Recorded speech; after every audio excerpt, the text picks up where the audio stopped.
يبقى هو في الاول عايز حاجه تعينه على انه يصلي. ايه اللي يعينه على انه يصلي؟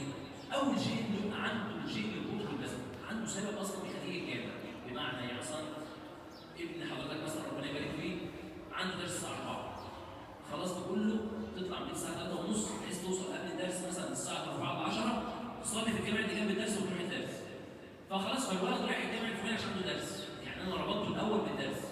فلان مثلا بيجي يفتح المحل مثلا بيجي يفتح كل يوم الساعه 12، اقول له طب معلش تعالى صلي الاول وبعدين روح افتح. فخلاص هو كده كده عنده محل وكده كده هينزل يفتح كل يوم. فلانه مثلا بتقفل كل يوم مثلا بتقفل الفرشه بتاعتها الساعه 6، ولا معلش حاجه بس اللي فيها 6:30 صلي نص ساعه دي لحد المغرب ما يأذن وفي الليل الفرشه وصلي المغرب وروحي. اربط نفسك بالمسجد، خلي ليك حاجه توصلك بالمسجد. عشان كده مين اكتر واحد بيحافظ على الصلاه في المسجد هنا؟ هتلاقي المؤذن واللي بيصلي والامام اكتر اتنين بيحافظوا على الصلاه. ليه؟ لانه لازم يجي، ما ينفعش ما يجوش. الراجل اللي معاه فتح المسجد والمؤذن واللي بيصلي، الثلاثه دول اول ثلاثه لازم يحافظوا على الصلاه. ممكن حضرتك تكسر، ممكن ده ما يجيش، ممكن ده ينام، الا الثلاثه دول لازم يجوا ايا كان العذر عندهم، لانه عارف ان وراه مسؤوليه. لو ما جاش كده مش هيتفتح، وهيبقى كل الناس اللي ما صلتش ميزان يوم القيامه. الراجل اللي مثلا بيخطب الجمعه، الراجل اللي اكيد 100% هيجي قبل الاذان الثاني. ليه؟ لانه عارف عنده خطبه لازم هيجي عشان الناس قاعده وما صلتش الجمعه الميزان. فالناس اللي عندها شيء رابطها بالمسجد الناس دي هتيجي وهتحافظ على الصلاه. فانت خلي في شيء يربطك بالمسجد في البدايه الى ان تصبح الصلاه بالنسبه لك شيء عادي بقى. خلاص انت وصلت لمرحله انت الحمد لله خلاص الصلاه امر عادي بالنسبه لك، امر سهل وامر يسير.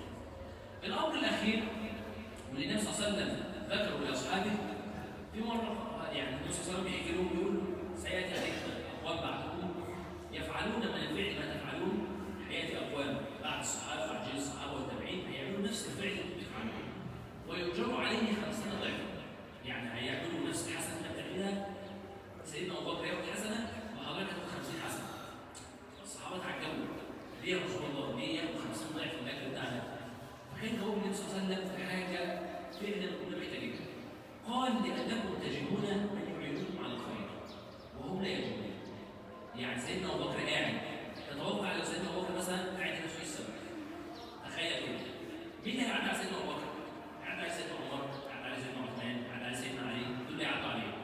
طيب لو انا بقى قاعد مثلا هنا مين اللي هيعدي عليا؟ هيعدي عليا اللي بيشرب سجاير وبيشرب مخدرات واللي بيسيب الدين واللي بيشتم واللي بيعمل واللي.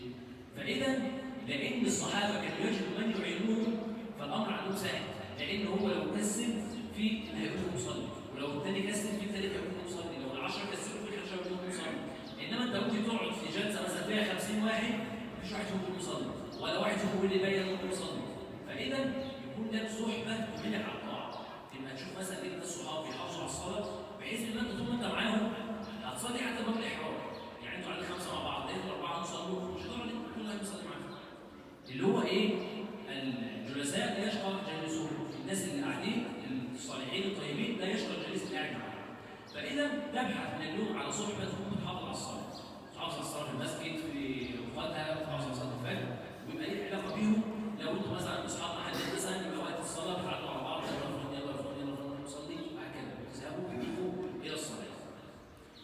الامر الاخير بقى واحذر منه عشان تحافظ على الصلاه، ان انت دائما في البدايه الشيطان مش هيدخل. يعني انت خلاص قررت ووعدت الله عز وجل ان انا اقوم اصلي، الشيطان مش هيتفرج عليك بقى، الشيطان مش عايز تصلي. فاول ما تسمع الاذان بيقول الله اكبر الشيطان يقول لك ايه؟ طب استنى بس اما نخلص كذا، طب استنى عم تعمل كذا، استنى كذا، استنى كذا، وبقى يعدي حتى تلاقي نفسك ما تصليش.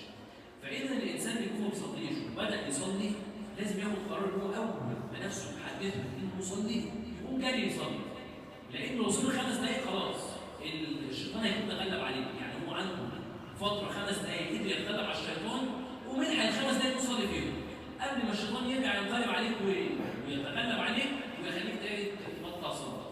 يبقى تاخد عهد على نفسك اول ما اسمع المؤذن يقول الله اكبر جاي اقوم اصلي، اقوم اصلي على طول. ليه؟ لان انا مش ضامن نفسي، انا عارف نفسي، انا مش محافظ على الصلاه، انا مش هكذب على نفسي، انا عارف نفسي وعارف حدود نفسي وعارف ذنوبي وعارف المعاصي اللي انا برتكبها. يبقى اعود نفسي اول ما المؤذن الله اكبر جاي استريح وهو مصلي. هيقول لك طب الفرش ومش الفرش ومش عارف ايه، يا سيدي معلش مع احترامي كمان لحضرتك لو انت واقف على الفرش وجالك اسنان هتعمل ايه؟ هتسيب الفرش وتطلع جري على الحمام.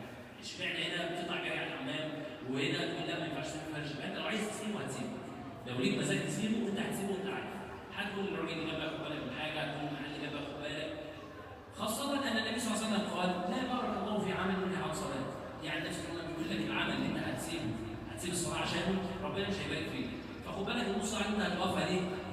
الصلاه ربنا مش هيبارك فيها حاجه، ربنا مش هيبارك فيها، ده وعد النبي صلى الله عليه وسلم. فانت هتقف نص ساعه دي وهتضيع صلاه الظهر، لا منك صلاه الظهر ولا منك 6 جنيه، لا خدت دنيا ولا خدت اخره.